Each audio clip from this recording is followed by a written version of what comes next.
તો મિત્રો નોળિયા અને સાપની લડાઈ તો તમે ઘણી વખત જોઈ હશે અને આજે પણ જોવાની છે।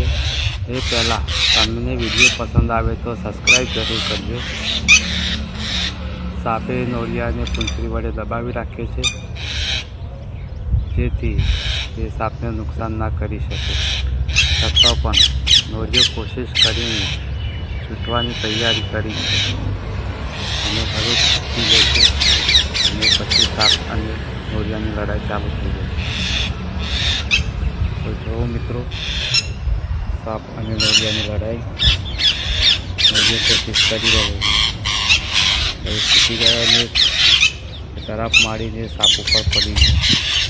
સાપ અને નોળિયાની લડાઈ ચાલુ થઈ ગઈ। કેમ કે નોળિયો અને સાપ રસ્તા વચ્ચે આવી ગયા।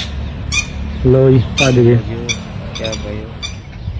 કહેવામાં આવે છે કે નોળિયો અને સાપ લડતા હોય છે। નોળિયો જડીબુટ્ટી સૂંઘવા જતો રહે છે